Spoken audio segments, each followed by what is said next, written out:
Hola, buenas tardes. Eh, Bienvenidos a esta charla que hacemos hoy en del Departamento de Historia y Ciencias Sociales, en conjunción con el Departamento de Ciencias Políticas y Relaciones Internacionales de la Universidad de Itela. Es un gusto enorme hoy tenerlo a Carlos Elizondo Meyer, eh, profesor de la Escuela de Gobierno y Transformación Pública del Tecnológico de Monterrey en la Ciudad de México. Carlos fue director del Centro de Investigación y Docencia Económicas, conocido como CIDE, desde 1995 hasta 2004, año en que asumió como embajador de la Organización para la Cooperación y el Desarrollo Económicos, conocido como OCDE, em, cargo que ocupó hasta el 2006. Fue consejero también, consejero independiente de Pemex, y realiza actividades periodísticas. Conduce el programa Primer Círculo los lunes en ADN 40 junto con Federico Reyes Heroles. Su último libro fue publicado en 2021 por la editorial Penguin Random House, que se titula Y mi palabra es la ley, AMLO en Palacio Nacional. Como último dato, quiero mencionar que Carlos sacó su doctorado en Ciencias Políticas en la Universidad de Oxford, y menciono este dato porque me lleva a hablar en términos más personales, más directamente en mi relación personal con Carlos. Nos conocimos justamente en el Saint Anthony's College a fines de la década del 80, que fueron sin duda tiempos muy interesantes, como decía en su libro autobiográfico el legendario historiador Eric Hobsbawm.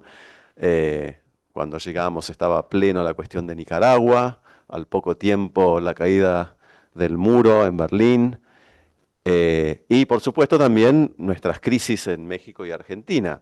Y así como nadie tenía mayor interés en escucharme a mí hablar de la crisis en Argentina, Carlos, que estaba muy metido en temas de política, bueno, era su métier. eh, Me acuerdo muy bien sus charlas sobre el fenómeno de la declinación del PRI, la aparición del el otro fenómeno que era el Cuauhtémoc Cárdenas, y muchas otras vivencias, ¿no? No tan académicas. Quiero contar, ya con esto terminar este anecdotario. Eh, yo ni bien entré a este colegio universitario, una de las primeras cosas que averigüé si había un equipo de fútbol, ¿no? Y había un equipo de fútbol y me anoté. Y ese primer año empecé a jugar. Carlos era más del tenis, ¿no? No era muy futbolista, no jugaba, pero a veces venía a hacer fuerza por nuestro equipo. Y una vez, nosotros muchas veces teníamos que conseguir el referee. Y una vuelta no encontrábamos ningún referee, y Carlos muy gentilmente accedió a ser de referee, que es una tarea, sobre todo siendo enero, febrero en Inglaterra, con temperaturas bajísimas. Vino a ser de referee, vino, me acuerdo, con un abrigo muy grande, eh, en un partido que empezó muy mal para nosotros, con un rival muy inferior, pero que se puso 2 goles arriba. Eh, y creo que Carlos sintió que además de su labor como referee tenía que ser un poco también de técnico, porque a veces yo creo que era el único que hablaba en español en ese equipo. Se acercaba donde yo estaba y me decía, pero tienen que jugar más para la derecha, porque no, ahora compenso. El marcador de punta izquierdo de ellos es malísimo. Y era verdad, era realmente muy malo. Y la curiosidad es que era mexicano también, ¿no? Y hacia el final del primer tiempo, estábamos 2 goles abajo, que empezamos a hacerle caso, ¿no? Porque realmente se lo pasaba muy fácil a este. Era un flaquito. eh, y hizo una maniobra muy torpe y tiró al piso uno nuestro, y Carlos enseguida señaló el punto del penal, bastante dudoso, pero bueno, en un acto de altruismo nos concedió esa pena. Descontamos y terminamos ganando el partido, con lo cual, nada, esto habla de los valores de amistad Así que por todos estos motivos, realmente es un placer enorme, Carlos, tenerte aquí y te damos la palabra. Pues muchas gracias a ustedes por venir, a Klaus por la invitación. Después de esta introducción ya queda claro que no soy neutral, entonces todo lo que diga tendrá que ser visto con algún sesgo ideológico, lo cual tampoco es tan raro. Yo podría contar otras anécdotas. Él era un billarista bastante mediocre, yo también, pero él todavía más que yo. Es cierto. Y luego además perdía el humor cuando era derrotado. Sí, mal perdedor. Muy mal Sí. perdedor. Pero al fin no vamos a ahondar en ello. Vamos a hablar de política mexicana. Y si me pueden ya está proyectar la presentación. Y como es un tema que ustedes seguramente conocen algo, pero lo voy a poner en perspectiva. El objetivo de esta plática, me voy a parar porque me siento mejor parado. Y agradezco a algunos amigos como Marcelo que hayan venido. Yo cuando era director de CIDE vine a la Ditela, entonces me recibían mejor. Y de hecho me recibió el entonces rector Jerry de la Paulera, con quien tuvimos una buena relación, cuando estaban pensando comprar este edificio, y bueno, ahora ya es un hermoso campus. ¿De qué voy a hablar con ustedes? Voy a hablar del populista que tenemos, que nos tocó tener, que es Andrés Manuel López Obrador. Y lo que quiero platicar con ustedes es qué tan diferente eso no es a otros populistas, porque como saben ustedes, hay esta canción en México que dice algo así como México no hay dos. Entonces todos siempre queremos en nuestro sistema político decir que es algo muy original, muy distinto a otros, y quiero explicarles qué tanto podríamos hablar de AMLO como un presidente diferente. Este libro fue publicado en México, a lo mejor no lo conocen, se llaman Democracias Diferentes, de un profesor que lo coordinaba, T.J. Pempel, que en algo muy mexicano, Carlos Salinas de Gortari, que era presidente, en el 91, lo trajo a México, publicó el libro. ¿Y cuál es el argumento de este libro? El argumento central de este libro es que había un grupo de países de partido hegemónico que siempre ganaban, como el Partido Liberal en Japón, el Partido Socialdemócrata en Suecia, que nadie cuestionaba que eran democráticos y que México tenía que estar inscrito en esta tradición. Por supuesto, no tuvo mayor relevancia, nadie le compró a Salinas ese cuento, pero es muy revelador de cómo se construyó el sistema político mexicano después de la revolución, que en algún sentido es el modelo que el actual presidente mexicano, Andrés Manuel López Obrador, creo que se inspira, no solo en términos ideológicos, el petróleo para los mexicanos, el estatismo, etcétera, pero también en la formación del sistema político, que en el caso mexicano arranca con Lázaro Cárdenas a partir de 1934. Seguramente lo conocen, pero lo digo muy rápido. El presidente mexicano ha sido electo sexenalmente desde el 34 y todos han terminado su gobierno desde el 34. Por décadas no había ni regla para la sucesión porque no hay vicepresidente en México. Entonces es un milagro un poco divino que no se haya muerto o enfermado ninguno. Todos han terminado su sexenio y ninguno se ha reelegido ni se pueden reelegir nunca. Y esto hay que tenerlo presente, cambia y explica en parte algunas de las particularidades del López Obrador, de las cuales hablaremos en un momento más. La transición a la democracia en México arranca en el 88, cuando el hijo de Lázaro Cárdenas, Cuauhtémoc Cárdenas, entiende que el PRI, que está luchando contra la crisis económica de la que hablabas, Klaus, que ha obligado a lo que llamaríamos rápidamente una política neoliberal. Ustedes están un poco en esa angustia y dilema ahora. Después de una crisis fiscal hay que hacer cosas, se pueden hacer bien, mal o regular, pero hay que hacer cosas y esas cosas cuestan a la ciudadanía, etcétera, etcétera. No voy a ahondar en ello, pero en ese momento se empieza a resquebrajar el PRI desde adentro. Hay una crisis económica, ha habido una cierta éxito en elecciones locales del partido de la derecha, el PAN,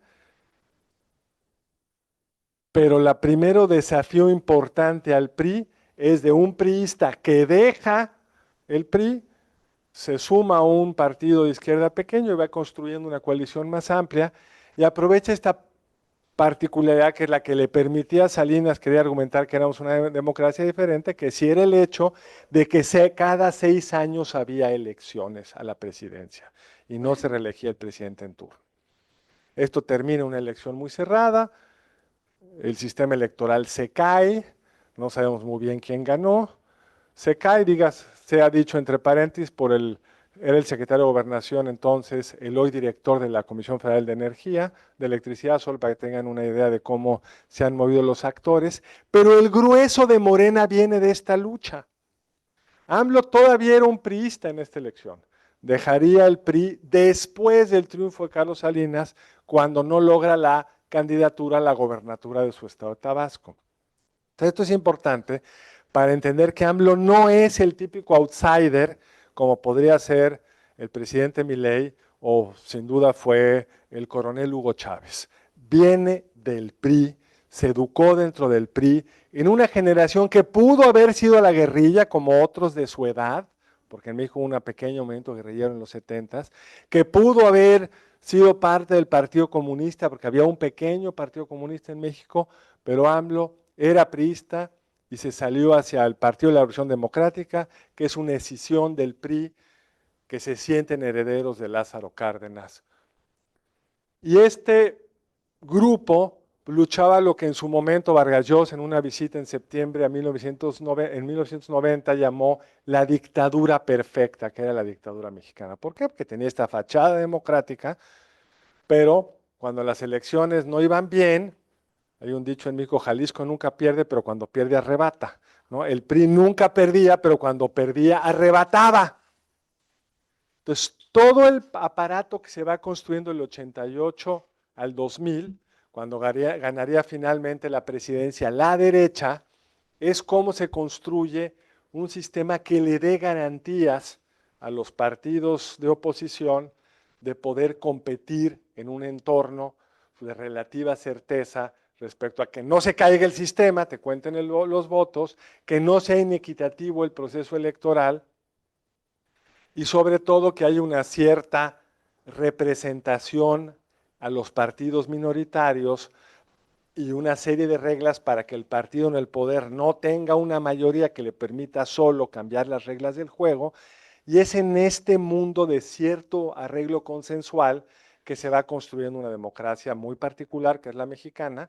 El voto finalmente pierde el PRI en el 2000 y gana un personaje que no viene de la política, esto es mucho más outsider que López Obrador, pero que viene, digamos, dentro del movimiento del PAN como reacción al estatismo final del PRI en el 82, cuando nacionalizan la banca en medio de una crisis, sobre lo cual no voy a entrar. Es el contexto, para que entiendan dónde está parado López Obrador. Y López Obrador en el 2000 va a ser el jefe de gobierno de la Ciudad de México, va a ganar, va a competir en el 2006 y va a perder por 0.40% del voto y nunca va a reconocer su derrota. Toma Paseo de la Reforma, que es la avenida más importante de la Ciudad de México, por meses. Conforma un gobierno que le llama legítimo, toma posesión frente a la gente en el Zócalo, nunca va a reconocer al presidente Calderón, quien gana por muy poco esta elección, 36 punto algo del voto versus 0.5 menos o un poquito menos por López Obrador. Y esto es importante para entender que López Obrador siente que ese sistema electoral no le respetó el voto, que incluso hizo un gran esfuerzo de inventarle un crimen, que era un invento, quitarle el fuero constitucional para meterlo a la cárcel. En México, si tienes una acusación penal, ya no puedes competir y con ello sacarlo de la contienda. Eso trató el gobierno de Fox, no le salió, al final contendió, al final perdió por poco, pero hay que entender la forma en la que AMLO, como le decimos al observador, la forma en la que AMLO entiende la política de la transición democrática como un arreglo entre el PRI y el PAN para no dejarlo llegar al poder. Porque si no entendemos eso, no vamos a entender alguna de las cosas que vienen después. Fue muy perseverante, volvió a competir en el 12 quedó por una diferencia mayor, empezó en un distante tercer lugar en la contienda, regresa el PRI al poder con Peña Nieto, es un gobierno con bastantes problemas de muchos tipos, no voy a entrar a ello, pero AMLO persevera y llega a la presidencia en el 18. Es un contexto muy rápido. Lo primero es que llega con un triunfo aplastante. Es el primer presidente de la transición democrática que gana, este se fue más rápido, había una presidencial que ya, ahí está, gana con pues, el 54% del voto, estos son los partidos que conforman su coalición, es un triunfo indiscutible. Desde que arrancó el proceso democrático, nadie había ganado una mayoría absoluta. Fox obtuvo el 45, Calderón el 36, Fox el 38. Entonces esto le da a él una posición muy fuerte, una legitimidad democrática muy grande, pero siempre está con esta sensación, y lo dice en alguna entrevista, no llegué cuando debía haber llegado, cuando era más joven. No llegué antes de que Calderón, que es su obsesión, todo lo que hizo Calderón estuvo mal, todo lo que Calderón cree que hizo mal lo está tratando de remendar, incluido un paréntesis para tratar de entender la forma en la que AMLO entiende sus pleitos históricos con Calderón. En la época de Calderón había una aerolínea que se llamaba Mexicana de Aviación, que quebró como parte de la crisis del 2008. A AMLO siempre le pareció que eso había sido, AMLO tiene esta visión, en parte tiene algo de razón, un paréntesis adicional que debe haber hecho. AMLO se vuelve un líder nacional tras la crisis del 94 en México, la famosa crisis del tequila. México con Salinas parece que finalmente está recuperando la dirección correcta macroeconómicamente hablando, firmamos el Tratado de Libre Comercio, hay una expectativa de que México finalmente va a poder coordinar una política económica con Estados Unidos, converger hacia los niveles de desarrollo de Estados Unidos como España lo hizo con Francia, pero el sexenio acaba con una crisis macroeconómica, estos tecnócratas no pueden hacer ni eso, quiebran el sistema bancario y en su rescate genera una figura que se llama FOBAPROA, que desde el punto de vista de alguien como AMLO es un rescate a los ricos. Entonces la otra gran cosa que trae AMLO en la cabeza es que a los ricos el PRI y el PAN los han rescatado, la privatizaciones fue una forma de hacer rico a un grupo de amigos de Salinas y el FOBAPROA, la quiebra mexicana, es parte de lo mismo, un sistema mafioso entre poder político y poder económico. Seguramente han oído que AMLO habla de la cuarta transformación. ¿Qué es la cuarta transformación? ¿Alguien sabe qué es la cuarta transformación? ¿Cuál fue la primera? ¿Cuál fue la segunda? ¿Y cuál fue la tercera? Pero ¿cuál fue la cuarta? ¿Cuál fue la primera? ¿Te acuerdas?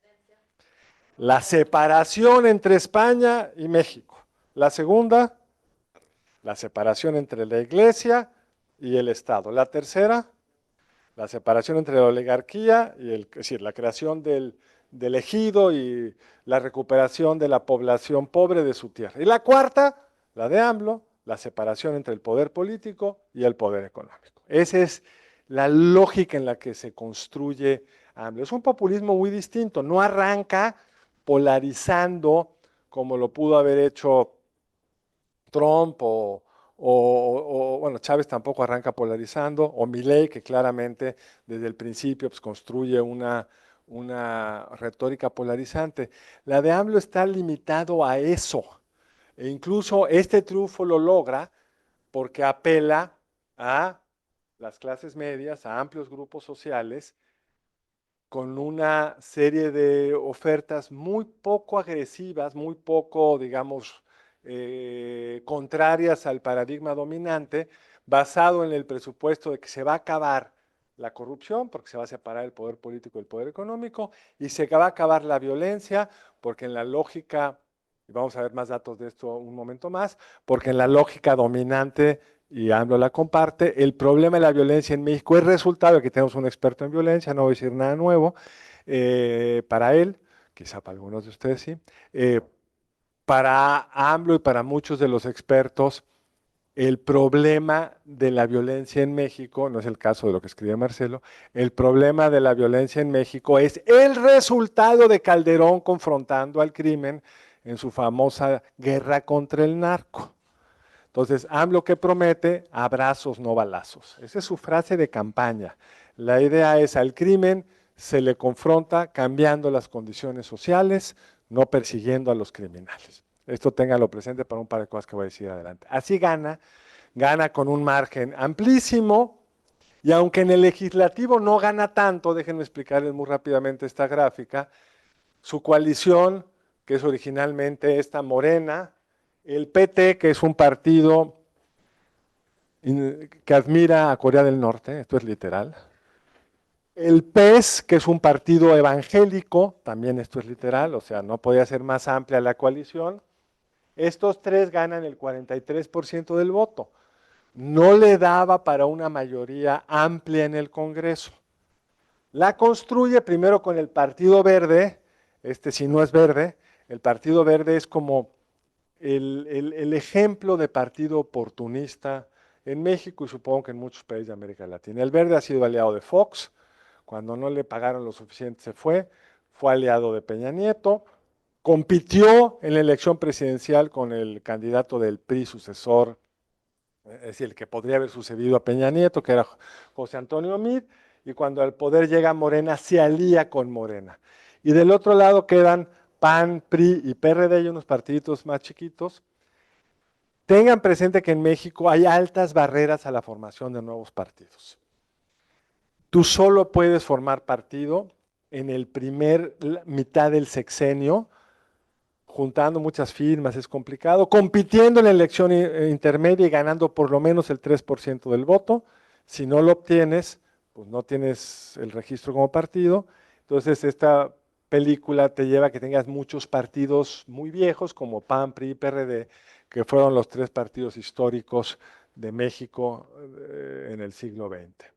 Esta es cómo se va ampliando la coalición, cuando voy a quitar los votos nulos. Y esto es como al final, no les voy a explicar el cuento, miren, de ese 43% acaban teniendo con una serie de movimientos el 67% de los diputados, o sea, la mayoría constitucional. Entonces, sí arranca en una posición muy poderosa, donde podía hacer de las leyes y de la Constitución casi lo que quisiera. Ya no traje los datos del Senado, en el Senado no hay tanta sobrerepresentación, en el Senado le faltan como 10 o 12 senadores para tener la mayoría constitucional, pero lo interesante es que a diferencia de otros que aprovechan estas mayorías para hacer una nueva constitución, para cambiar cláusulas fundamentales como el de la no reelección, AMLO no juega eso. AMLO cree que en la elección intermedia llegará con tal fuerza que podrá construir una agenda para la segunda mitad del sexenio más agresiva, que la primera es como para consolidar, para empezar. Entonces me paso rápido esta, pero no importa tanto. Ahora, el primer tema que tenemos que tener claro de AMLO, su gran instrumento es la palabra. Es un presidente que invierte, no queda claro cuándo trabaja, porque todos los días habla entre 2 y 3 horas, diario. Empieza con una supuesta reunión del Gabinete de Seguridad a las 6 de la mañana. Ahí no queda muy claro qué hacen. A las 7, realmente lo que hacen es fijar un poco de qué se va a tratar la agenda. A las 7 empieza una conferencia de prensa que termina entre 9 y 10 de la mañana. Lunes a viernes, y sábado y domingo en general hará una más pequeña en alguna de sus giras a lo largo del país. Mientras Peña Nieto, ¿para qué usaba los fines de semana? Para jugar golf. AMLO sigue haciendo giras, yendo a lugares francamente remotos y difíciles. O sea, sí es un presidente que le gusta el contacto con la gente y que le gusta hablar y contar un cuento. Puede hacer errores increíbles. Les contaré algunos ejemplos nada más para llevarlo a que lo puedan palpar. En alguna ocasión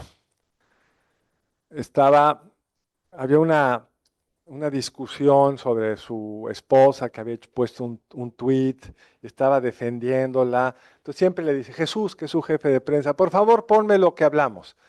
Y Jesús pone un tuit equivocado, que es el tuit donde alguien le dice a su esposa que es un sopilote, o sea, un buitre.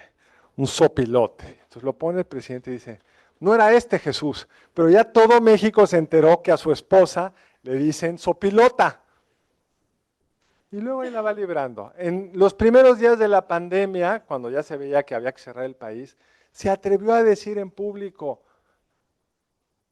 la pandemia nos viene como anillo al dedo, proyectando que políticamente lo estaba viendo como una oportunidad, a pesar de que iban a morir como murieron. México fue de los países con más muertos per cápita, decenas de miles de mexicanos. Ha prometido 40 veces que vamos a tener, no esto no es exageración, pueden ser 38 o 42, 40 veces que México va a tener el sistema de salud de Dinamarca, no Suecia, Dinamarca. Y el sistema se sigue desarticulando, cada vez hay menos medicinas, cuando hay un movimiento de padres porque no tienen medicinas contra el cáncer, los acusa de ser agentes de un golpe blando contra él. Pero ¿cómo sostienes una narrativa con una capacidad de presión a unos medios de comunicación que han tendido históricamente a estar con el poder, pero que ahora tienen un presidente con mucha más capacidad de poner su propia agenda y con un poder real por el que no, digamos, había toda una industria de lobby en México? Si el presidente quería hacer una ley, pues había todo un mecanismo para, como cualquier democracia, tratar de frenarlo. AMLO puede, como lo ha hecho, mandar una iniciativa de reforma profunda al sistema electoral en la mañana y en la noche ya está aprobado, literal. Luego lo hace violando todas las reglas y se lo declaran inconstitucional, pero es un detalle. Lo interesante es que quienes sabían cómo jugar con las reglas, pues ya no pueden, porque la centralización del poder es tal.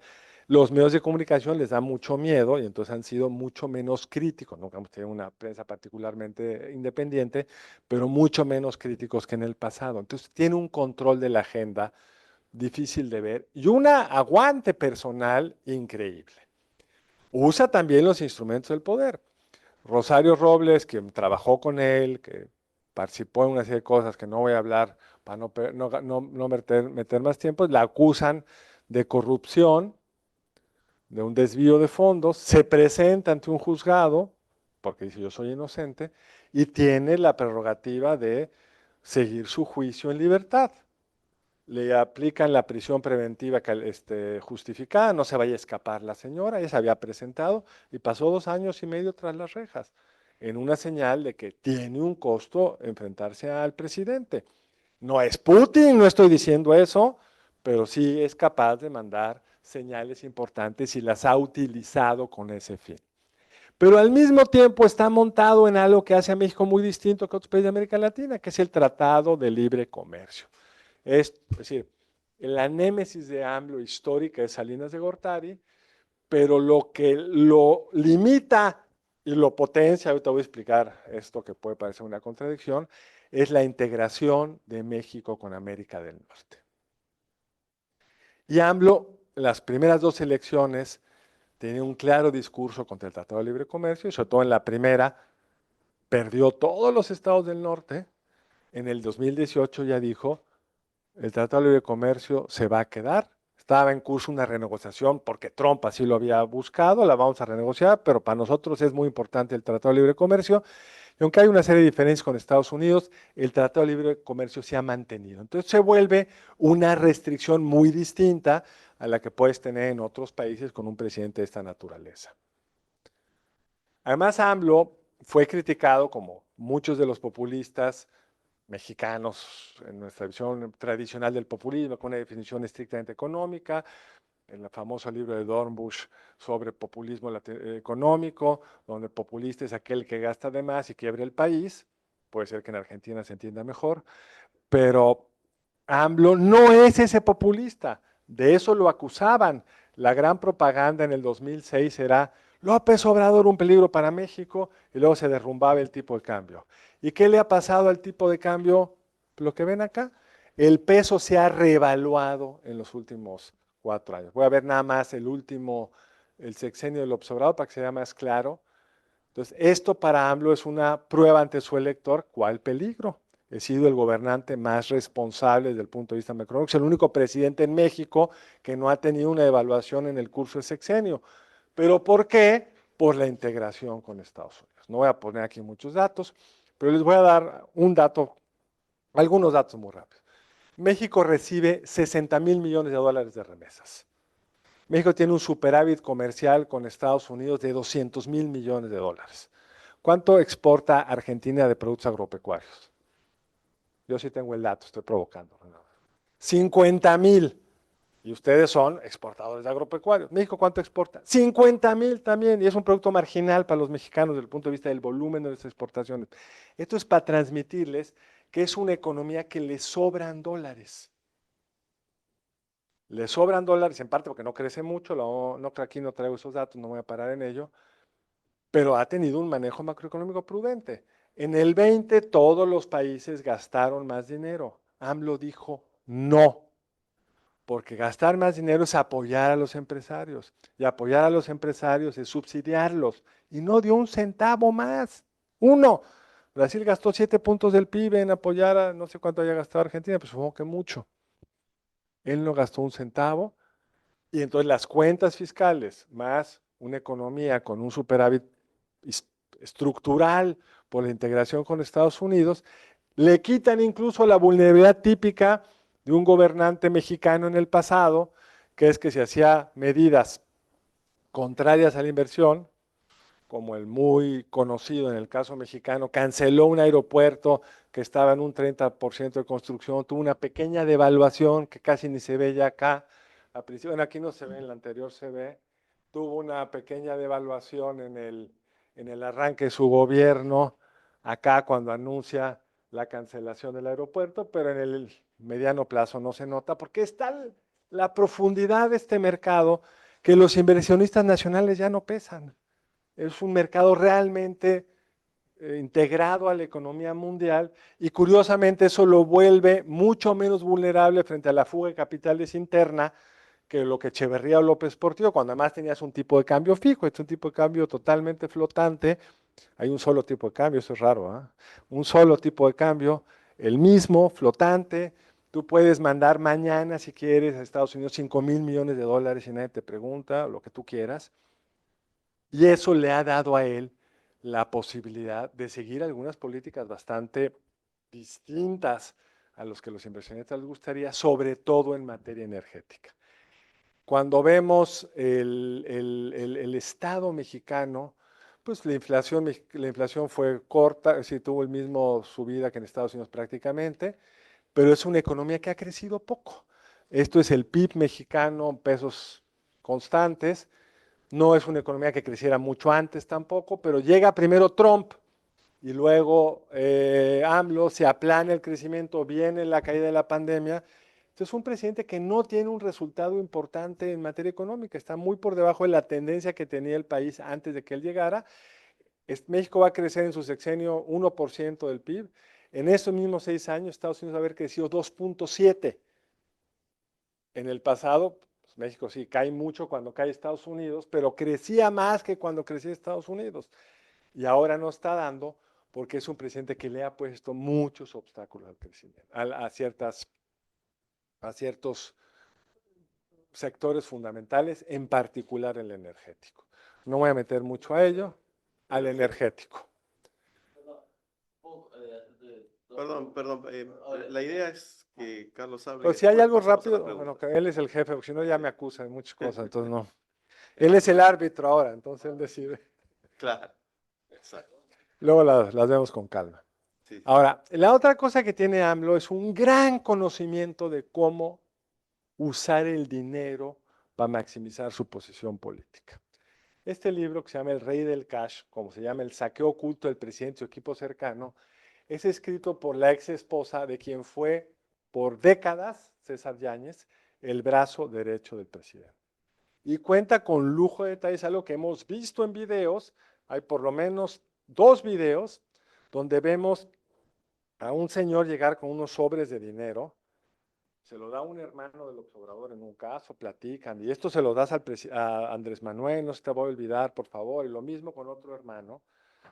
de estos escándalos que el presidente logra quitarse de encima de una forma espectacular.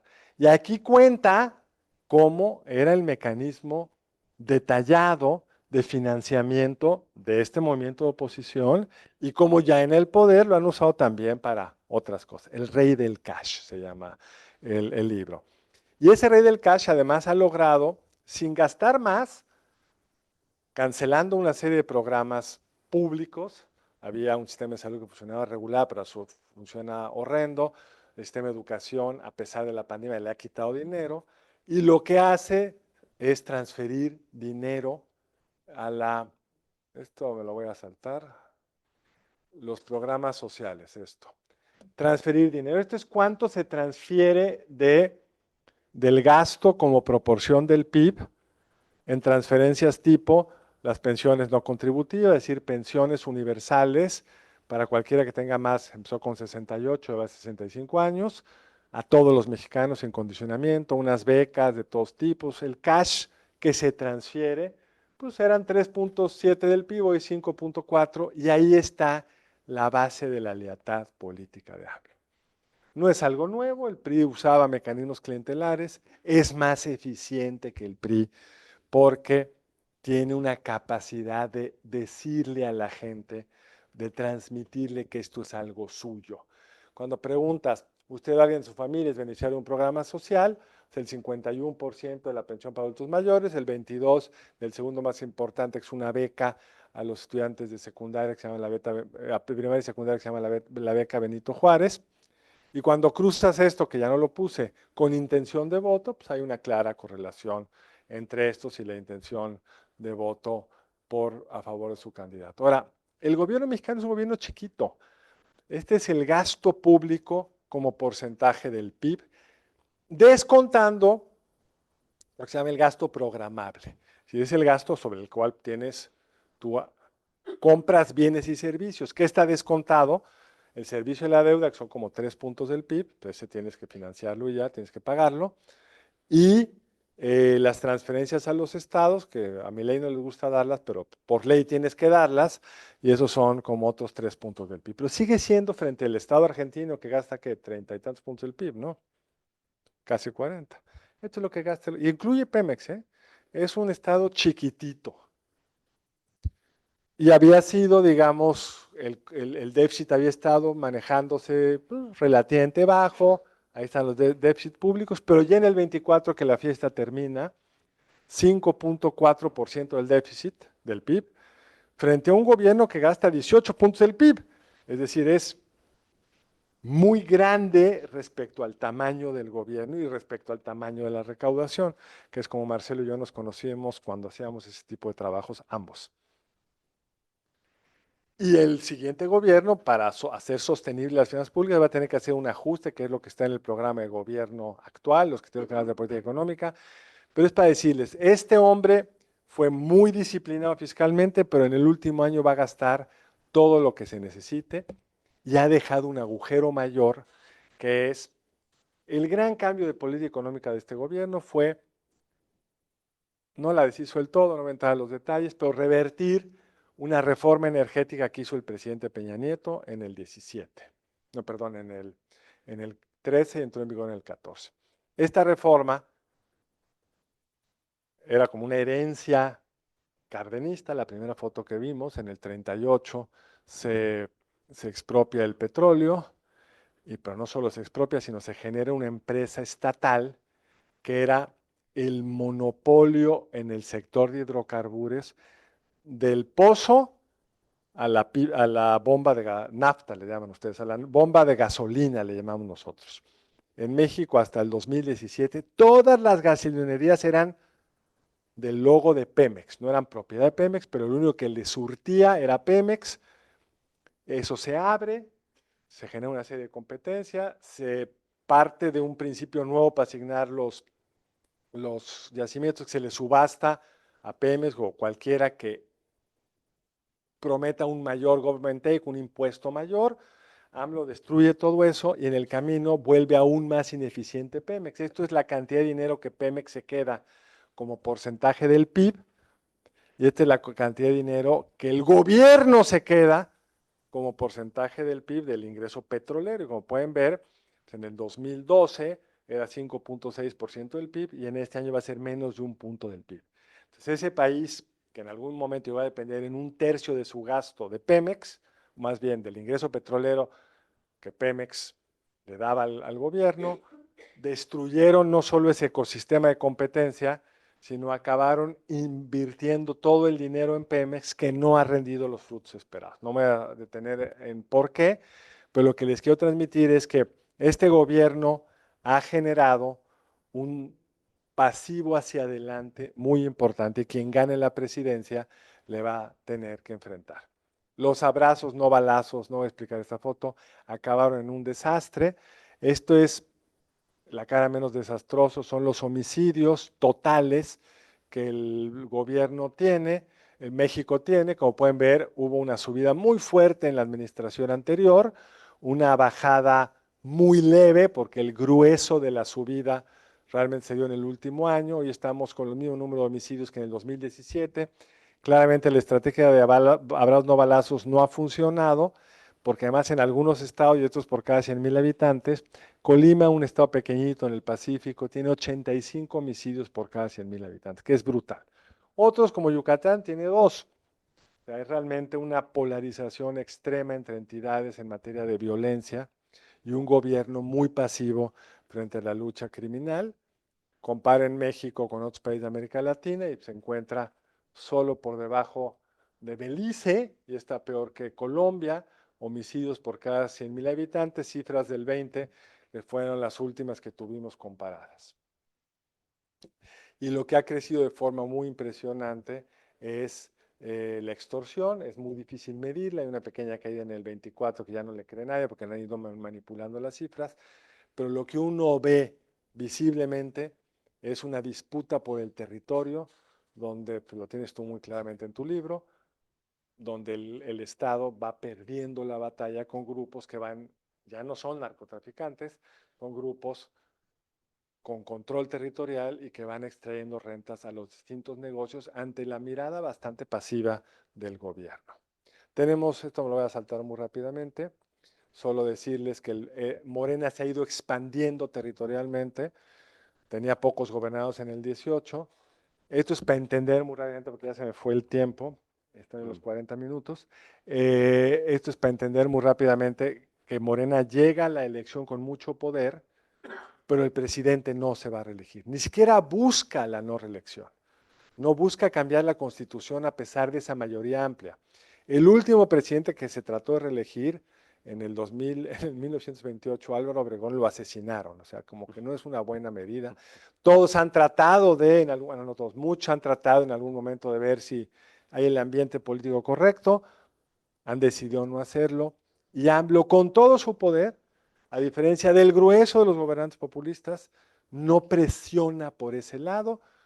Me pasé muy rápido los datos de la elección intermedia, que fueron solo datos para diputados, donde pierde, deja de tener la mayoría constitucional en la Cámara de Diputados, y entonces también pierde la oportunidad, si hubiera sido un deseo para la segunda mitad de su sexenio, pues ya no le da tiempo, y todo está invertido para que la no reelección se compense con la reelección de Morena, con una candidata que ha sido su empleada toda la vida. Claudia Sheinbaum solo ha trabajado con él desde que tenía, pero aquí tengo una foto, no tengo una foto cuando era muy joven, cuando era muy joven. Entonces todo el esfuerzo y la promesa de campaña de Claudia Sheinbaum es ganar la mayoría constitucional para poder ahora sí quitar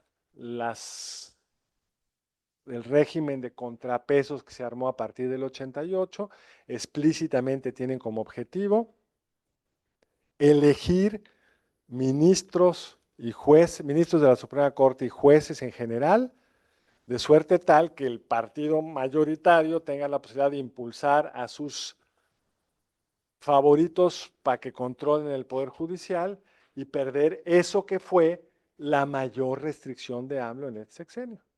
Si hubo varias leyes inconstitucionales, claramente inconstitucionales, que la Corte declaró inconstitucional. Si gana la mera constitucional, el objetivo es quitar esos contrapesos, quitar al INE actual, que es autónomo del gobierno, organiza la elección sin principio, con poca interferencia del gobierno, y regresar realmente a, son las dos candidatas, México va a tener una presidenta, lo más probable es que gane Claudia, es improbable que gane la medida constitucional, pero si la gana, sí se profundizaría el control de esta mayoría para poder hacer con la Constitución lo que quisieran, y en ese caso, las restricciones internacionales del Telecán, del TEMEC y otras, quién sabe si sean suficientes o el gobierno opte para concentrar el poder, o como lo dijo un morenista muy importante, me dijo, pues para como está, o todo un fenómeno que ya no puse en la presentación porque no había tiempo para desarrollarlo, la razón por la que México está creciendo más el último tercio de esta administración de lo que cualquiera hubiera esperado, a pesar de que ha crecido poco,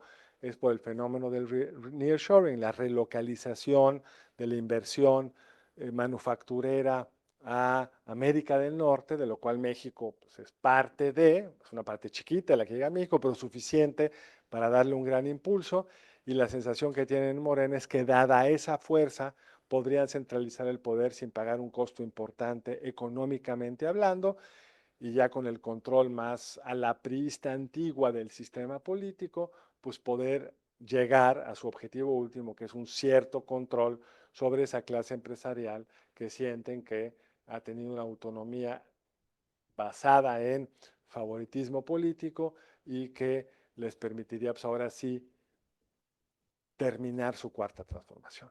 Pues con eso termino. Está en juego en la elección. Habrá que ver qué es lo que piensa el electorado al respecto. Gracias. Muchísimas gracias, Carlos. Tenemos unos 40 minutos para que te formulen algunas preguntas, si estás de acuerdo. Perfecto. Yo Todas quería para... arrancar con una antes de ceder eh, a alguna gente que ya está levantando la mano.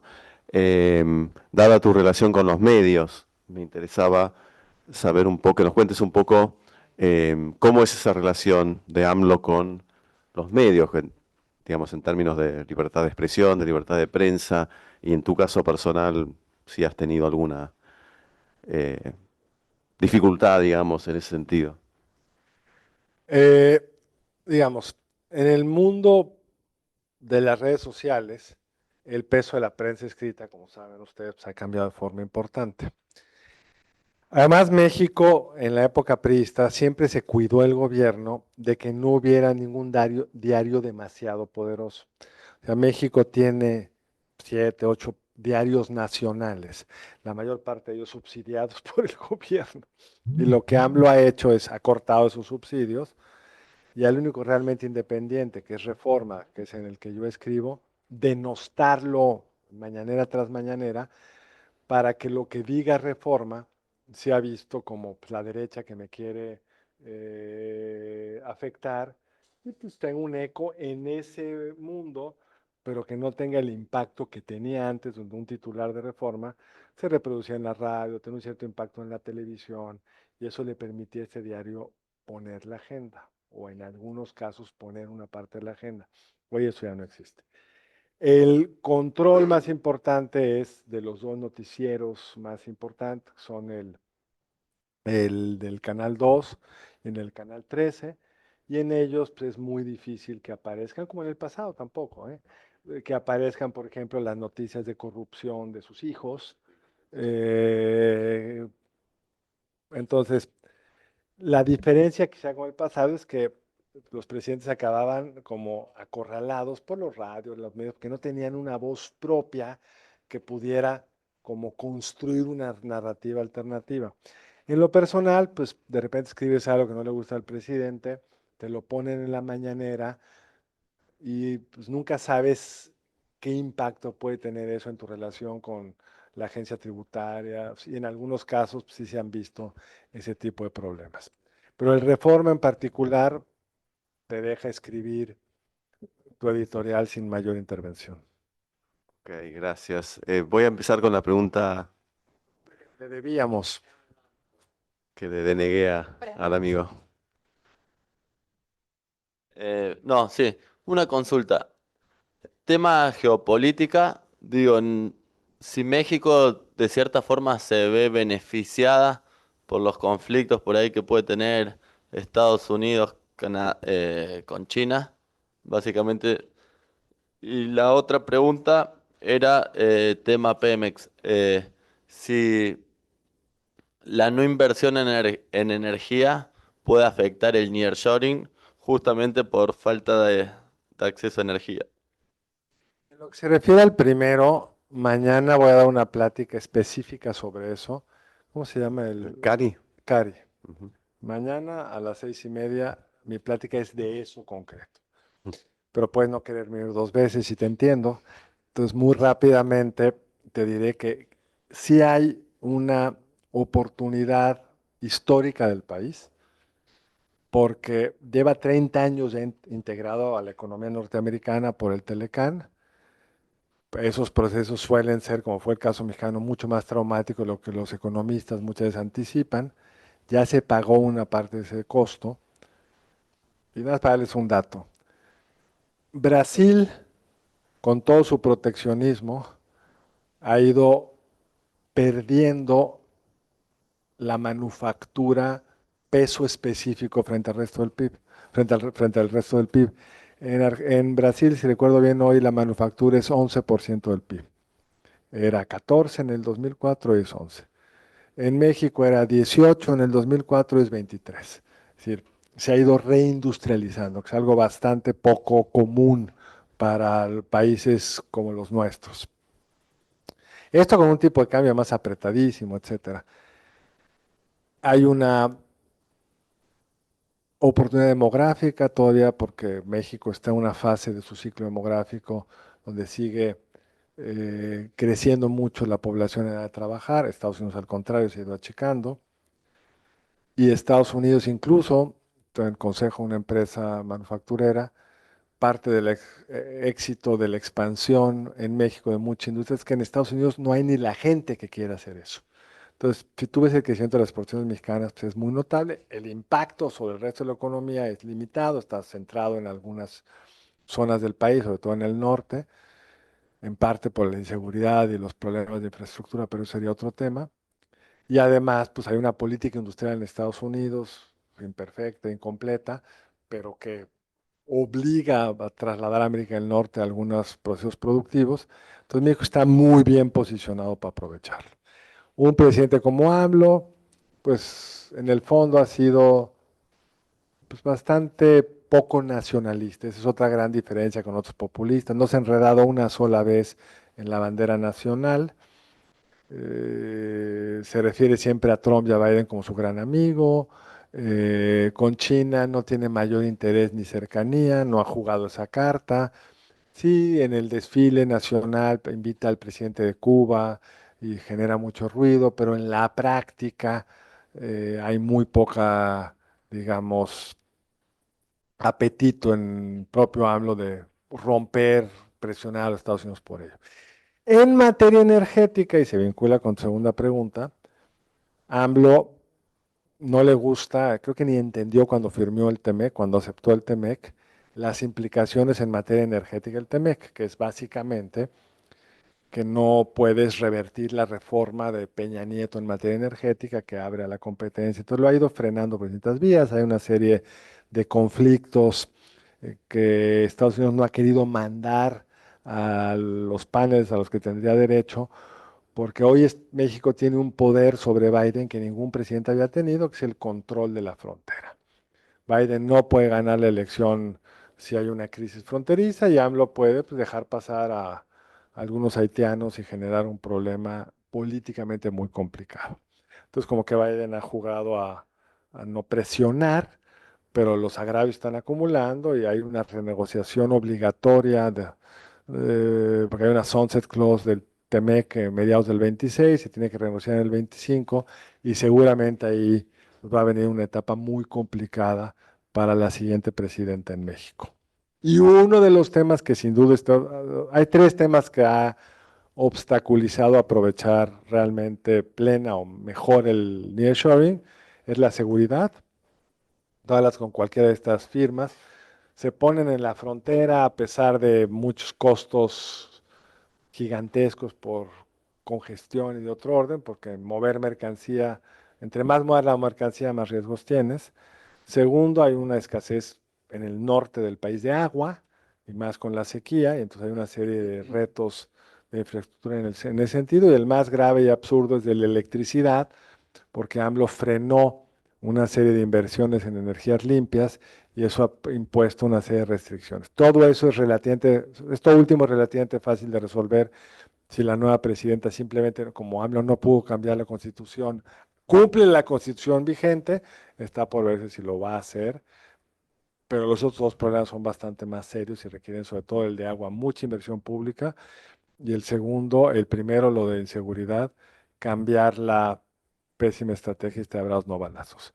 En lo que se refiere a Pemex, pues hay un reto enorme de la producción ha ido cayendo, leve, pero ha ido cayendo. Pierden una cantidad de dinero brutal en su esfuerzo de refinar gasolina. Solo en este sexenio han perdido 800.000 millones de pesos, que son como 40.000 millones de dólares. Han construido una refinería que iba a costar 8.000 millones de dólares y que llevan 20.000 y no han podido arrancarla y les va a acabar costando 25.000. Entonces va a dejar un Pemex muy debilitado. Gracias, Camila. Carlos, lo dijiste así al pasar, pero me interesa. Hola, ahí está. Me interesa particularmente. Cuando hablas de la narrativa, dijiste que algo que lo caracteriza es que no es una narrativa polarizante, ¿no? Es como un populismo sin una narrativa polarizante, o yo entendí mal. Bueno, lo dije mal, seguramente tú entendiste bien. Ah, En su campaña no tuvo una narrativa polarizante. en la campaña. Ya la mañanera es claramente una campaña polarizante permanente, Ok. culpando a cualquier problema son los conservadores. Si hay una crisis como hay en Guerrero, donde asesinan a transportistas porque lo están extorsionando, no existe el problema no es eso, sino los conservadores que lo están inflando en los medios controlados por Hay un discurso medio conspirativo por detrás. Sí. permanente y todos los males de este país o son heredados por Calderón o son herencias de Calderón, o son activamente defendidos por los conservadores, encabezados por Claudio X González, que es el hijo de un empresario muy importante, que ha sido uno de los movilizadores de la coalición PRI-PAN-PRD, es brutalmente polarizante, simplificante y exitoso en colocar ese discurso. Perfecto. Hay un medio de internet bastante exitoso por un periodista que se llama Carlos Loret de Mola, que se llama Latinus, que saca unos reportajes muy impresionante corrupción, grabación y otras cosas. Y es sorprendente cuánta gente lo descalifica, diciendo es que es un medio de derecha. No, bueno, puede ser de derecha o no, pero los datos no importan, AMLO ya lo descalificó. Entonces ahí fue yo creo que una confusión de cómo lo dije. Perfecto. Lo último, es una pregunta muy puntual. Cuando hablas de los programas sociales, es sin intermediarios esa relación, ¿no? Sí y no. Es bien interesante eso. En principio, AMLO entendió muy bien que los programas focalizados con condicionamiento, que tecnocráticamente, pues, te doy el dinero, si mandas al niño a la escuela y el centro de salud, no sé qué, pues son mucho menos agradecidos que simplemente te doy la lana. Entonces quitó el condicionamiento de la mayor parte de los programas. Entonces, en principio sí son universales, pero en la práctica construyó uno que le llaman los servidores de la nación, siempre tiene unas frases, unas formas de crear imágenes, los servidores de la nación que le están recordando a la gente día con día que ese dinero se lo manda a AMLO, que no se les va a ocurrir votar por la oposición, pero no son condiciones, es decir, podrían perfectamente no recibirlos porque están en la Constitución. Cualquier niño con tales y cuales características tiene la beca. Cualquier adulto, yo pudiera cobrar mi pensión de adultos mayores a partir de los 65 años de edad. Las mamás de muchos de mis amigos las cobran, pero el uso político que ha hecho de ellos es mucho más eficiente que los programas condicionados de las administraciones anteriores. Y además, tomó una decisión explícita, voy a cancelar programas que tienen beneficiarios específicos, desapareció, por ejemplo, un programa de estancias infantiles que permitía a las madres trabajadoras dejar a sus hijos. Es un grupo pequeño y lo transfirió y lo cambió por ampliar las pensiones para todos los adultos mayores y políticamente es mucho más rentable lo segundo. Sí, acá una pregunta. Primero felicitarlo por su exposición, realmente fue muy correcta y puntual. Usted recién habló del CARI, que va a ir mañana. Yo pertenezco al CARI. Y justamente el jueves se dio una exposición con un coronel vía Zoom. Se habló acerca del narcotráfico, el narcoterror. ¿Eh? ¿Coronel de México? No, un coronel ecuatoriano. En este momento no recuerdo el nombre. Pero si va mañana, usted pregunten, se lo van a decir. Y se habló justamente del narcoterrorismo que hay en toda Latinoamérica. Terrible lo que está pasando en Latinoamérica. Y se hizo hincapié en México, de la cantidad de cárteles que hay, que tienen atemorizada a gran parte de la población. Y que todo el mundo, o sea, todo el mundo, la gente que tiene que hacer algo, mira para otro lado. Yo creo que es uno de los problemas más grandes que tiene México, la cantidad de droga que está inyectando en su población y la exportación. Ahora Colombia la fabrica y México la exporta. Eso no es una pregunta, sino es parte de lo que estamos hablando. En segunda parte me gustaría que me diga, yo no dudo que la economía de México está muy bien, hay una inflación muy pequeña, pero entonces explíqueme el por qué, si Estados Unidos abriría las fronteras, no quedaría ni un mexicano. Se están colgando directamente de las fronteras para entrar en Estados Unidos. Quedarían solamente los cárteles y el dueño de la cervecería Corona. Y es brasileño, por cierto. Vamos a entrar con segunda pregunta. Yo dije muy claramente que la economía mexicana crece poco, que la economía mexicana habrá crecido este sexenio a pesar del nearshoring 1% anual, mientras la economía de Estados Unidos habrá crecido casi 2.7. Entonces, la economía mexicana está creciendo poco y eso en parte te explica, ¿quieren que bailemos? Eso en parte te explica la baja inflación, porque es una economía con baja demanda.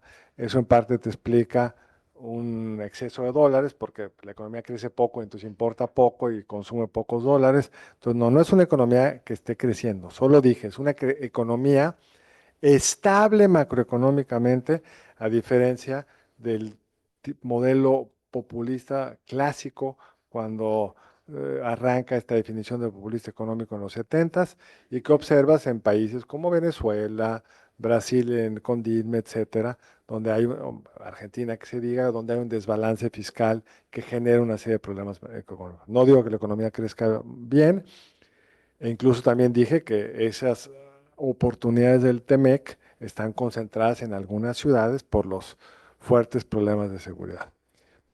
Seguramente si quedaríamos algunos más que los criminales organizados, pero sí, México se había vuelto un importador neto de gente en el sexenio anterior por una combinación de un cierto mayor crecimiento en México, una política más agresiva del gobierno de Obama que deportó a muchos mexicanos, pero el fenómeno migratorio en el sexenio pasado había dejado de tener peso.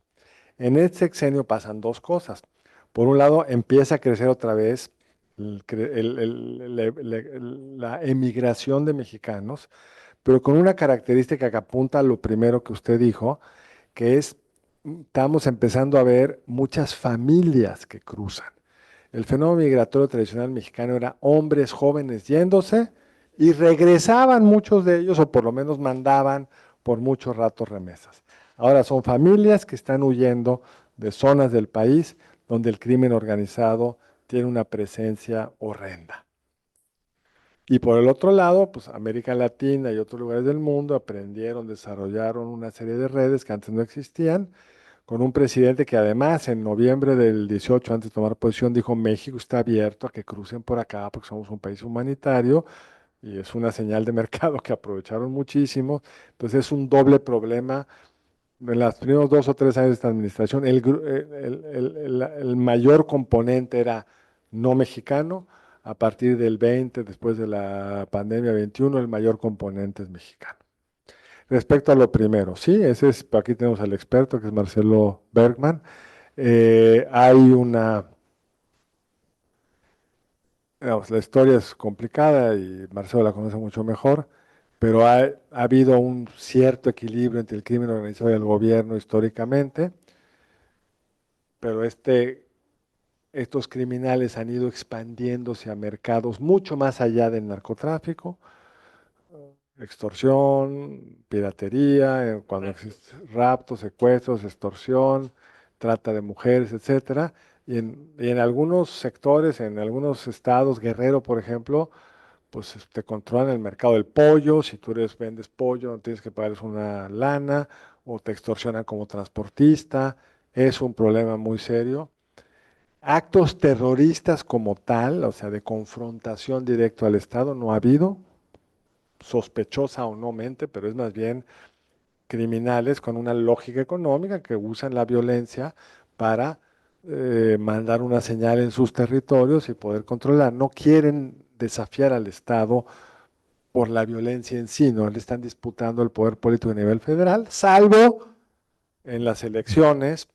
Se ve y estamos viendo mucho, más este año que en el 21, más en el 21 que en el 18, asesinatos de candidatos a presidentes municipales, diputados locales, etcétera, que el narco no los ve, o algún grupo criminal no los ve con buenos ojos, y eso desgraciadamente ya empezó en esta elección con mayor número que en el pasado. Si hay algo, Perdón, sí, todo perdón. caso después, pero hay otra gente que quiere hacer preguntas, sí. Después. Gracias. Hola, Carlos. Creo que somos los únicos mexicanos en esta sala. Eh, Mm, Paisanos. Dos más. Eh, Sí. Mexicano honorario. Mi pregunta es, al final de la conversación dijo que López Obrador quiere aprovechar a Claudia, imponer a Claudia para deshacerse de los obstáculos que le permitan a él hacerse del poder. Pero empezamos hablando de que López Obrador es un priista y él entiende el poder de forma priista. Una regla de esa dictadura perfecta de la que hablamos es el presidente, después del dedazo, el presidente entrante, muy a pesar del presidente saliente, se sacudía al presidente anterior. ¿Cuál es su pronóstico con Claudia? ¿Se va a sacudir a López Obrador y va ella a concentrar un nuevo poder o qué va a pasar? Digamos, yo dije un poco distinto. Morena se quiere aprovechar para crear, o sea, no hay reelección, va a ser a través de Claudia, que Morena tratará de cambiar. La siguiente pregunta es si Morena concentra el poder y queda en manos de Claudia, ¿Claudia va a tener autonomía o no sobre el observador? De eso no hablé, pero con tu pregunta, por supuesto, hablaré de ello. Es cierto que, salvo el periodo de el famoso Maximato, el fundador del PRI, Plutarco Elías Calles, durante 6 años tiene 3 presidentes muy débiles, que incluso pues, no acaban por la propia presión bueno, uno lo tratan de asesinar, pero por la presión de Calles fundamentalmente. Esto se rompe con el hijo político de Calles, que era Cárdenas. Es como Claudia, es electo por leal, porque siempre he estado con él. A los 18 meses, Lázaro Cárdenas lo puso en un avión a Los Ángeles y ahí se rompe y arranca esto que tú has explicado muy bien. Algunos han tratado de imponerse sobre su sucesor, otros no. O sea, Salinas no quiso imponerse, De la Madrid no quiso imponerse sobre Salinas, a veces no funcionaba así. Cedillo no quiso imponer sobre Fox, pero los que quisieron hacerlo, como Echeverría, sobre López Portillo, que deja a su amigo López Portillo porque era débil y mal político, a los 18 meses lo mandan de embajador de México a Australia, Nueva Zelanda y las Islas Fiji. Y el acento estaba en las Islas Fiji. AMLO es un político pues, muy distinto en el sentido que los otros, que era el partido de la revolución institucional. El partido, salvo Calles, ya no era de ellos. Morena es de AMLO. Entonces eso le da un espacio distinto. La capacidad de interlocución con el público, con el ciudadano ha cambiado. Si el presidente López Portillo no le daba acceso a la televisión a Echeverría, le cerraban los radios, no podía comunicarse con nadie. Trump, yo hubiera pensado que después del 6 de enero estaba liquidado y no está liquidado, puede ser el siguiente presidente de los Estados Unidos. Esas dos variables pueden hacer distinta el desenlace de esto. Yo creo que AMLO no va a querer el micromanagement de Claudia, pero sí cree que va a ser la voz moral por si Claudia quisiera saltarse algunas líneas. ¿Cuáles son esas? No sé. AMLO, la segunda pregunta es, ¿Claudia tiene diferencias respecto a AMLO en algún lugar? Yo tiendo a pensar que muy poquitas. Entonces, en toda esta discusión, decir AMLO va a tener, no va a necesitar quizá ni ejercer su poder, porque Claudia es bastante parecida en casi todo a AMLO. Sin embargo, suponiendo que no gana la mayoría constitucional, va a tener unas restricciones para gobernar muy complicadas por razones fiscales, de seguridad, de MEC, Estados Unidos, que a lo mejor la obligan a dejar atrás algunos de las pet projects o preferencias ideológicas del presidente actual, y ahí es donde veremos cómo se resuelve. Si la ves a Claudia en campaña, como me dijo una gente muy cercana a Claudia, no sé qué tanto sigas la política mexicana, pero recordarás que Claudia le pidió al presidente que dejara competir a García Harfuch, su secretario de Seguridad Pública. La dejaron competir, ganó la encuesta por 20 puntos y al final pusieron a Clara Brugada. No quedó. Este amigo mío me dijo, la noto muy tímida frente al presidente. En el PRI histórico, que era muy distinto porque el presidente no tenía ese poder directo sobre el partido, ni esa comunicación directa sobre la gente que tiene AMLO, la campaña misma ya te permitía ir viendo que el presidente en campaña iba generándose un cierto espacio. Y hay cosas de Claudia que son muy sorprendentes. En sus 100 puntos, uno de sus 100 puntos es ampliar Mexicana de Aviación, que cuando vas a tener una restricción fiscal fuerte, ¿para qué te comprometes con eso? Que te va a dificultar a la hora de la elección presupuestal porque alguien te va a recordar de los afectos, etcétera. Entonces, sí la noto, como dice mi amigo, tímida, y eso creo que le va a limitar su espacio, pero sigo creyendo que la lógica de la presidencia, la fuerza de la silla, la va a terminar haciendo si AMLO y ella entran en conflicto, le va a dar a ella el triunfo y no a AMLO. Perdón, Naya. Sí, hay tiempo todavía. Sí. Bueno, Carlos, me gustaría preguntarte cómo calificarías el mandato de AMLO en términos de política exterior, quitando el discurso de siempre de que se basa en la doctrina Estrada, que México es un país neutral, que no tiene como disputas con nadie. ¿Y qué dirías tú ante la indiferencia que tuvo? Bueno, yo lo calificaría un poco como indiferencia o disfrazada de neutralidad en situaciones como, bueno, lo que está aún sucediendo en Ucrania o en Gaza. ¿Cómo calificarías, sí, su posicionamiento y lo que él dice en la prensa? Y mi otra pregunta es, no sé si me puedas contestar, ¿por qué crees que le dio la espalda a Marcelo Ebrard tan como de repente? La segunda te la Gracias. contesto muy rápidamente porque nadie me hizo ganar tantas comidas gratis como Marcelo Ebrard. Es decir, a mí me parecía obvio que le iba a dar la espalda, o más bien no lo iba a apoyar, no le dio la espalda. Le hizo creer que tenía un espacio para jugar. Marcelo le hizo creer a la gente que él tenía un espacio para jugar. Y yo siempre supuse que no le tenía suficiente confianza como para darle la estafeta, entre otras cosas, porque tiene una cola larga que le pises. Y hay historias pues turbias, difíciles de explicar de cómo ha vivido Marcelo y Claudia, no, Claudia creo que es una mujer muy honesta Y eso para AMLO era muy importante. Y quería dejarle a alguien claramente su empleado, no alguien que en algún sentido, en un momento tuvieron una cierta como horizontalidad en la relación.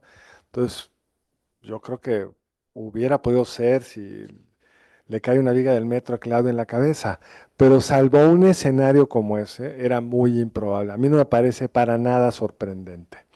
Me sorprende que Marcelo se lo haya creído, tantas otras gente se lo haya creído, pero es otro tema. Respecto a tu primera pregunta, al presidente no le interesa la política exterior. Punto. A él le da miedo subirse a un avión, no le gusta hablar en inglés. Es el único presidente de un país de G20 que en un mandato de 6 años nunca fue a una reunión de G20. Fue cuando se lo exigieron a Washington, pero ni a Canadá fue vez alguna. Digo, ya dijo que no iba a la Junta, a la reunión de América del Norte, que ahora toca en Ottawa o en Montreal, no recuerdo qué lugar, ciudad canadiense.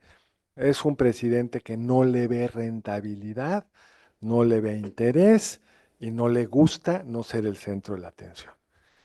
Y ha seguido una política exterior reflejo de sus filias y fobias.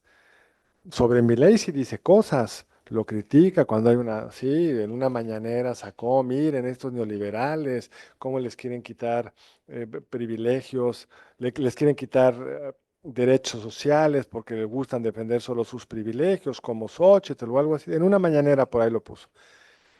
Pero claro, si alguien le pregunta sobre Cuba, ¿qué opina usted sobre, no sé si le han preguntado sobre lo de ayer en Cuba? Su respuesta va a ser, yo no hablo porque la no intervención, etcétera. Es una doctrina Estrada selectiva. Selectiva o bipolar.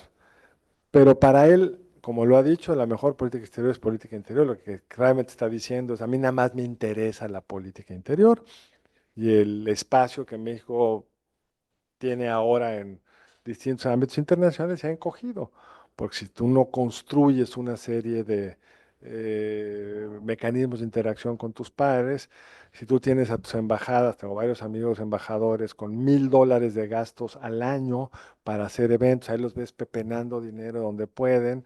Son embajadores muy poco, por más buenos que sean, con muy poco espacio para hacer cosas y con muy poco respaldo del país. Buenas tardes. No soy mexicano, pero tengo más de mexicano que los tres muchachos. O sea, Más tiempo viviendo en México. sí.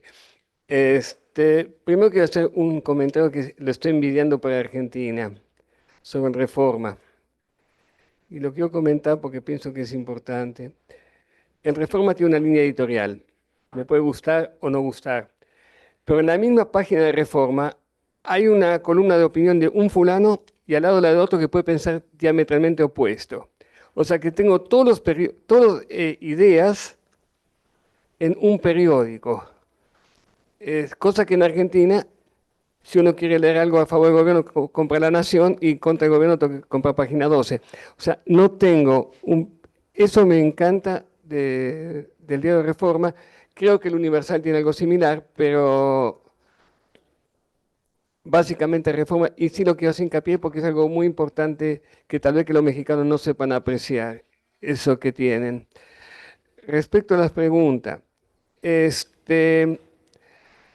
si el gobierno de AMLO va a terminar en Claudia y Claudia quiere hacer todas estas modificaciones a la Constitución, vamos a terminar como con Díaz Ordaz, porque Díaz Ordaz tuvo también un peso constante a 12.50. Y había un control férreo de todo el sistema político. Entonces, ¿cuál sería es haber perdido 30 años de intento de liberalismo? ¿Por qué le pasa eso a México? ¿Por qué le pasa eso a la Argentina? De que el liberalismo, las libertades, llamémoslo, no quiero llamarlo liberalismo, porque en Europa el liberalismo es una cosa, acá es otra. Un sistema de libertades cuesta tanto imponer. O sea, México pasó 30 años intentando desde Cedillo hasta, no lo quiero poner al último porque no, ese yo quería volver al PRI. ¿Cómo se llama? El de Peña Nieto.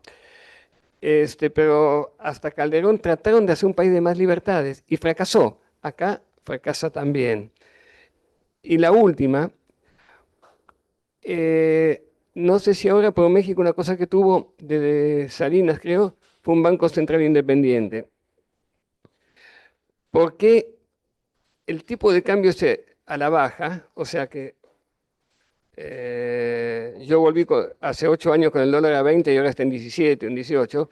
Si eso no afecta a las exportaciones, ¿cómo hace México para salir adelante? O sea, no es tan positivo un dólar sobrevaluado. Si me lo podrías explicar, de favor. Voy a empezar con lo último. Y si me olvido lo primero, me recuerdas. Eh, por supuesto que el tipo de cambio ahí no es necesariamente bueno para el país. Es bueno políticamente para AMLO. Era todo lo que estaba yo queriendo decir. Es una muestra políticamente hablando. Él pone a veces esta gráfica del tipo de cambio en su mañanera. Claudia Sheinbaum la ha usado también en su propaganda como una muestra de que nosotros administramos mejor la estabilidad macro que esos neoliberales tecnócratas que se sentían grandes manejadores de la economía. Para eso la usan. ¿Por qué estamos con ese tipo de cambio? Porque AMLO ha respetado la autonomía del Banco Central, no los ha presionado para que bajen las tasas de interés. Las tasas de interés reales en México están muy altas. Algunos de mis amigos economistas argumentan que porque tenemos una gobernadora del Banco Central puesta por AMLO tan poco competente, que si no te presionan políticamente, lo más barato para un banco central es ten muy alta la tasa de interés, nada te está castigando el crecimiento, ¿qué más da? Por el otro lado, dada una serie de ventajas competitivas que México ha ido acumulando, muchos exportadores siguen exportando bien, porque también tienen insumos importados, que entonces están más baratos, maquinarias importadas que están más baratas, y porque pues, han generado suficiente competitividad en esas áreas que se han especializado. Se quejan algunos, por supuesto, algunos sectores están creciendo menos o incluso no están creciendo, pero como la economía está creciendo poco, pues tampoco hay un déficit. Es decir, normalmente en una economía con un dólar sobrevaluado, Déficit comercial. empieza a tener un amplísimo déficit comercial y aquí no estamos básicamente tablas. Entonces, eso es lo que permite sostener esto. Respecto a la pregunta de por qué en América Latina nos cuesta tanto sostener una ruta económica y políticamente liberal, habría que profundizarlo. Conozco solo México, no conozco bien América Latina. En el caso mexicano, ese es desde el punto de vista político, ese va a ser el gran dilema de la elección. Bueno, hablo de Argentina y México, nada Sí, más, sí. que es lo que conozco. Entonces yo nada más de la mitad porque no conozco Argentina bien. En el caso mexicano, ese va a ser el dilema de la elección del 24. Vamos a ver si eso es cierto, porque con eso contesto en parte una de tus preguntas anteriores. El escenario más probable es que Claudia gane la presidencia, pero que no gane la mayoría constitucional en las cámaras. Entonces, será la presidenta, podrá legislar, podrá nombrar un ministro afín e incluso hacer leyes que sean inconstitucionales. Y como seguramente sabes, para declarar inconstitucional una ley necesitas tener 8 ministros. Entonces, si ya ellos tienen 4, ya 7-4 ya no se declara inconstitucional. Entonces, es un riesgo que podría acabar restringiendo libertades. Pero el objetivo explícito de este gobierno es ganar la mayoría constitucional y vamos a ver si el electorado se los da o no. Entonces habrá que hacer una conferencia en noviembre y ver cómo le fue, ¿no? Pero ahora bien,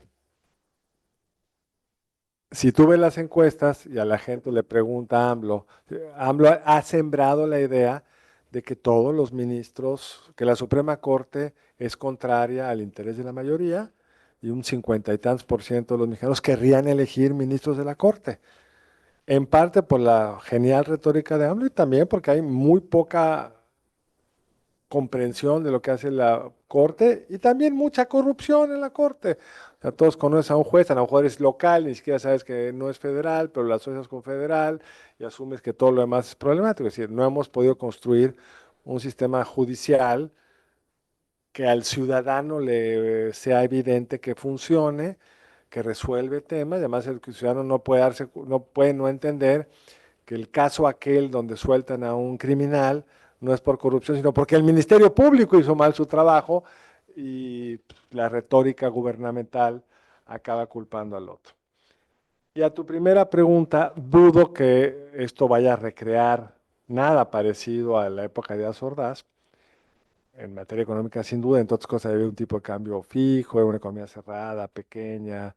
Esto es una economía tan integral a los Estados Unidos que eso hace muy difícil imaginarse demasiados más cambios en materia económica. A lo que yo me refería en la parte final de la presentación era simplemente podrían tener un sistema donde las elecciones cuenten mucho menos, donde el Poder Judicial está mucho más alineado a los intereses del gobierno. En la parte política yo me Exactamente. refería. En la parte política, lo de Díaz Ordaz era un régimen muchísimo más cerrado, pero sí un gobierno más parecido al prismo clásico del López Portillo, de la Madrid, donde pues, si la elección la perdías, la arrebatabas. Eso sí puede pasar. Bueno, el tiempo nos corre y nos queda solo lugar para una pregunta más que estaba pendiente acá. Buenas tardes. Te quería consultar sobre el rol de la oposición, ¿no? Una alianza de tres partidos que en su momento eran bastante diferentes. Y desde tu punto de vista, si ha hecho un trabajo muy débil la oposición para oponerse a Morena y, bueno, y sobre todo a López Obrador. Y si pensás que Xóchitl Gálvez es como la candidata indicada para este momento en especial. Voy a empezar con la última también, pero se contestan las tres un poco al mismo tiempo.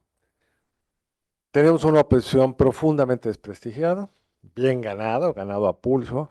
Si tú preguntas al ciudadano, ¿usted tiene una buena o mala opinión del PRI? Pues el 40%, hay un negativos, los negativos son 40 puntos por arriba de los positivos. En el PAN deben tener unos negativos de 20, el PRD ya no sabe qué es.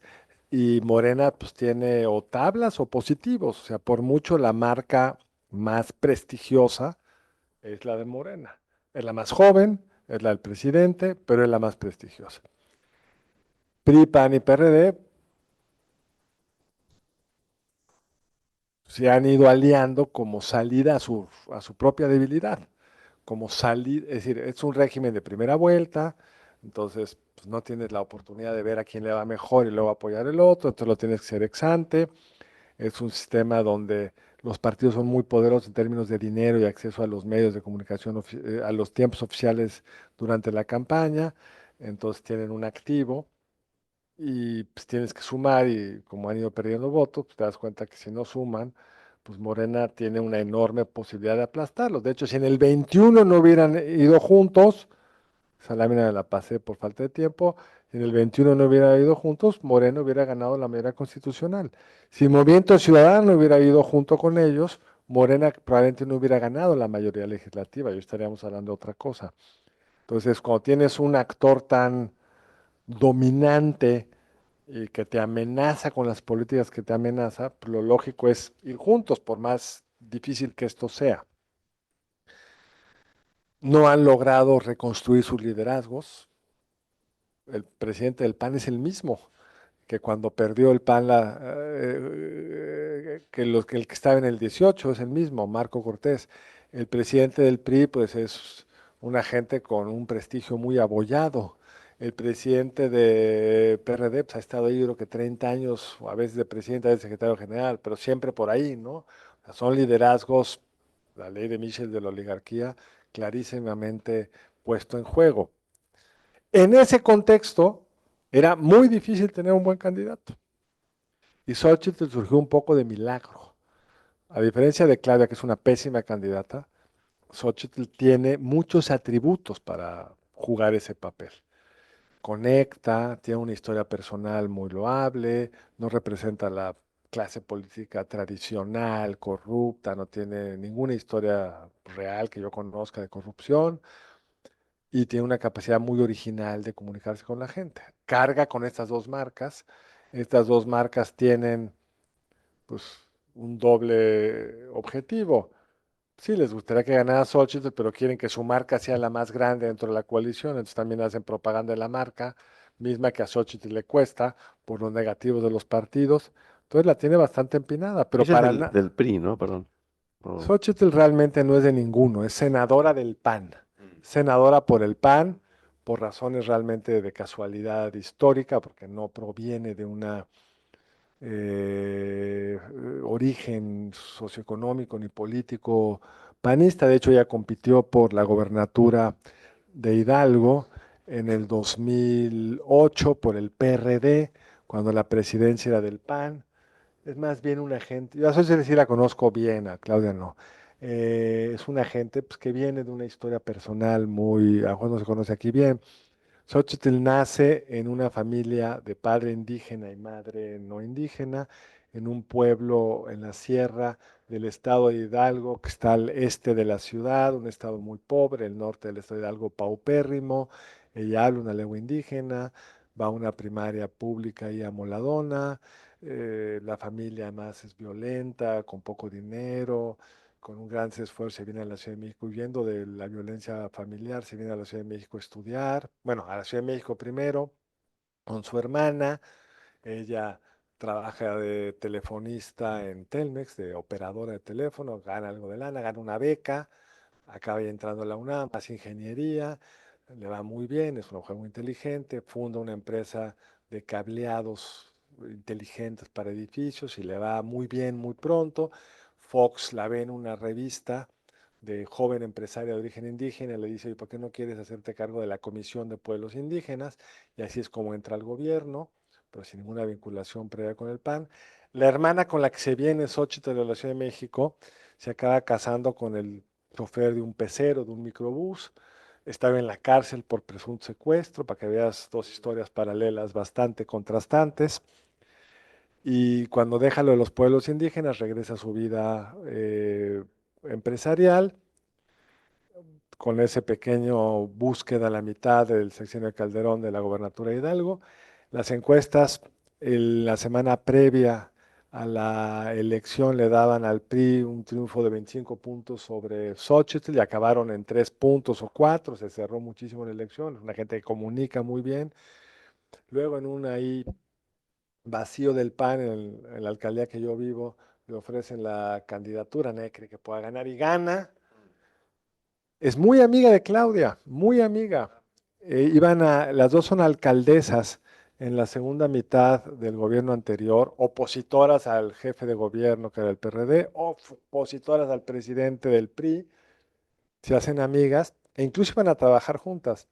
Hace poco, Marcelo Ebrard le puso en su tweet, puso un video cuando Xochitl le hablaba muy bien de Claudia y donde Xochitl dice, Claudia es la mejor candidata a jefa de gobierno posible, no sé qué, o que iban a trabajar juntos. Xochitl, paréntesis rápido, le contesta con la genialidad que tiene, le dice, ay Marcelo, a mí sí hace 6 años me engañó Claudia, a ti en estos 6 años te trató mal, te silenció y te ofreció migajas, algo así, ¿no? O sea, lo dejó calladito. Pero se pelean porque Morena pone como candidata, como candidato a la alcaldía Miguel Hidalgo a un morenista ladrón al que ella había acusado de ladrón, con pruebas. Eso la vuelve candidata al Senado, la vuelve senadora, pero en otro mundo ella hubiera sido el brazo derecho de Claudia en la Ciudad de México. Ese era el plan original. Entonces no es realmente una candidata panista. Entonces respondiendo y acabando, porque el tiempo ya nos consumió, pues es una muy buena candidata con muy malas marcas alrededor. Nunca ha hecho una campaña de este tipo, entonces es un gran signo de interrogación si la va a poder enfrentar. Va 20, 25 puntos bajos en las encuestas en promedio, pero pues la elección es el 2 de junio, faltan 2 meses y medio y vamos a ver, ha habido campañas donde se cierran, pero se puede abrir y pueden ganar la mayoría constitucional, habrá que ver. Bueno, Carlos, muchísimas gracias. Hemos aprendido mucho con tu charla. Gracias, Carlos, por el espacio de Ciencia Política. Gracias, Guillermina Navila, por la coordinación. y la gente está conectada, que no la veo, pero bueno. Gracias, Marcelo, por tu presencia, muy prestigiosa acá, Camila, y esperemos verte cuando se sepa ya quién va a gobernar. No falta tanto. Muchas gracias.